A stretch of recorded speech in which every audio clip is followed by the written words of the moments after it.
But we shift focus to the bond markets, and we have Suyash Choudhary. He's the head of fixed income at Bandhan AMC, who's joining us on the show.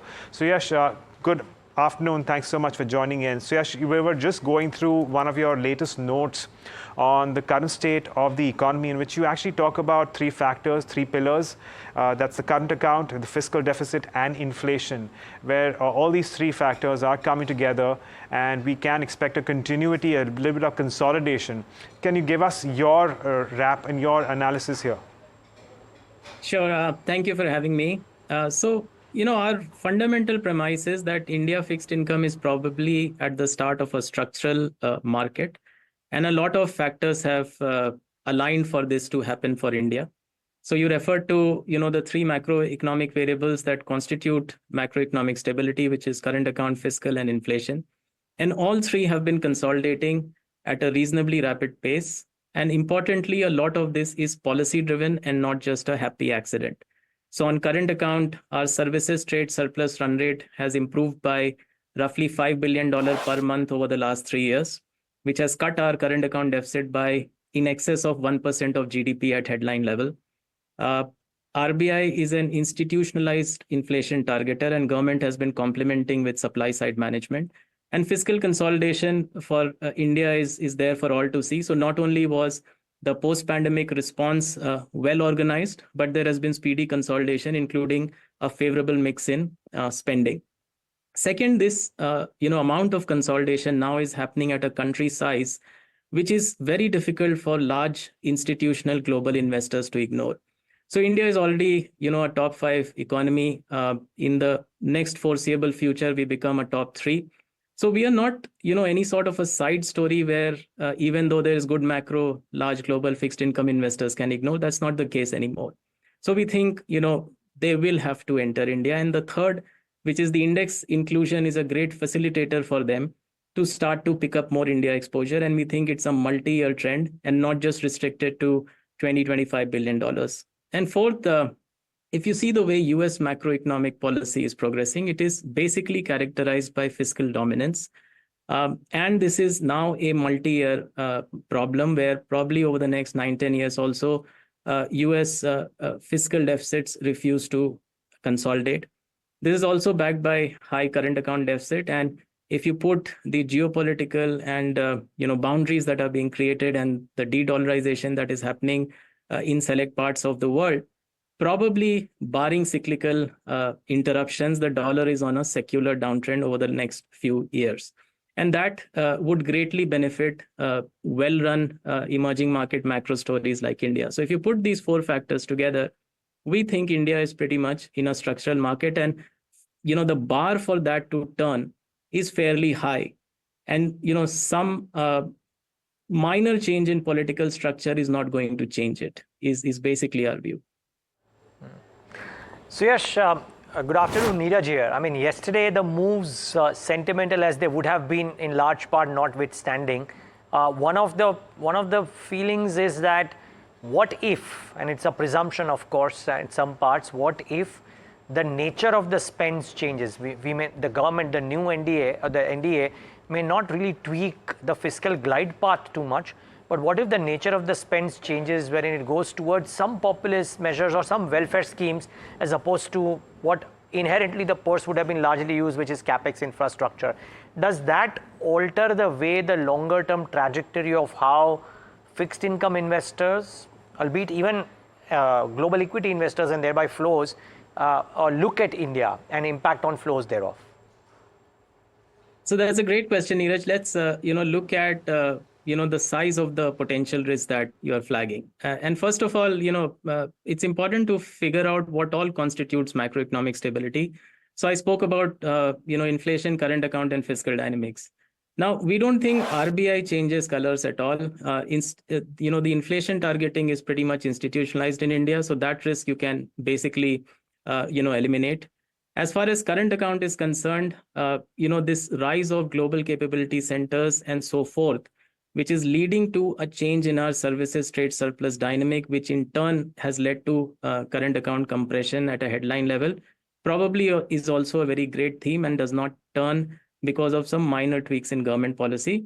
The biggest risk is what you pointed out, which is fiscal risk. But there also, one has to look at the size of the issue. See, a 10, 20, 30 basis point change in either expenditure mix or expansion in deficit will not change the India structural bond story. And we don't think, there is any need to speculate that the basic characteristic of the mindset of the government and the way they have approached macroeconomic policy is going to turn. So at best, or at worst rather, the risk on the table from a market standpoint you're looking at is a slightly slower pace of consolidation on fiscal deficit from here on, and probably a bit of a skew change in favor of revenue spending. Bear in mind that the government is on path to consolidate deficit by almost 500 basis points by next year from the peak that we had achieved at the peak of the COVID crisis.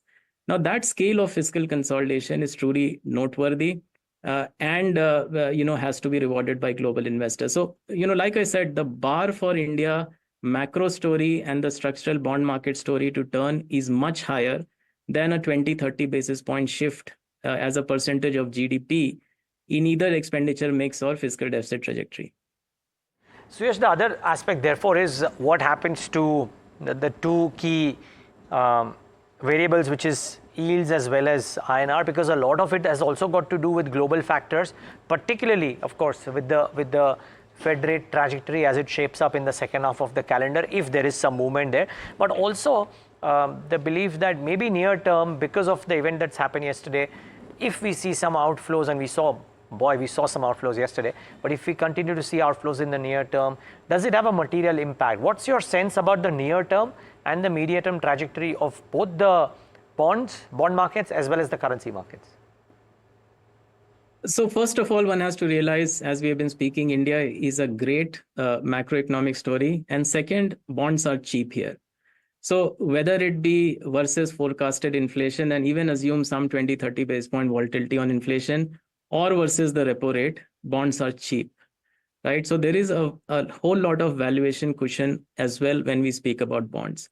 Now, to your point, let's look at the near set of factors. Obviously, the greatest clarity market will get with respect to the stance of the government is going to be in the budget, the union budget. And, we are just looking forward to confirmation of what we are already thinking, that there are only going to be minor tweaks.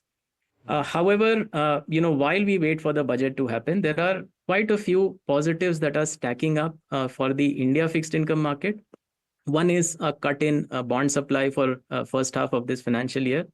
Second is the impending JP Morgan index inclusion, which will attract some additional passive flows probably. And third is, if you see over the last 2 to 3 weeks, there are now distinct signs that the US economy is beginning to weaken. Albeit we have seen US data being volatile, but for whatever it's worth, what we are seeing over the last 2 to 3 weeks is distinct signs that the labor market is weakening, consumer spending is weakening on the margin, and wage trends are pretty much stable, and which is reflected in bond yields coming off as well. So as far as we are concerned, the final test is going to be the union budget. We don't expect anything, much dramatic to happen there that will change our view on India bonds. However, for more skeptical investors who want to wait out, there is still reasonable short-term positives on the table, which should probably keep bond volatility at bay as far as India fixed income is concerned. Suyash, you also briefly alluded to the de-dollarization. You also spoken about de-premiumization of certain US assets. And in your note, you also mentioned US moving towards fiscal exceptionalism. Can you explain this and as to how this can in fact work when it comes to the US markets? So actually, that's a very important point, and which is also in some sense getting manifested in global portfolio flows as we speak. So you'll recall that in 2 years post-pandemic, US ran a fiscal deficit of roughly between 12 to 13% of GDP. Especially with the benefit of hindsight, you may argue that part of it was probably too much, and much more than just shoring up weaker personal and corporate balance sheets in the country would have dictated. However, moving on, even the pace of consolidation in US fiscal deficit has been quite slow. So it's a bit of a head scratcher that today there is a central government or federal government level deficit, which is around 6% of GDP, even when economic growth there is slightly above trend. Meanwhile, interest costs are creeping up. And, so for example, if you look at the Congress Budget Office, which is a bipartisan entity's forecast over the next 7-8 years, it's unlikely that there is any meaningful consolidation in US fiscal deficit. Now, current account to some extent mirrors expansion in fiscal deficit, because if you assume that households and corporates are constant, any expansion in government saving should reflect in higher current account deficit. And that's precisely what the US is now seeing. Current account deficit levels of almost 3% of GDP, even though they have achieved oil autonomy.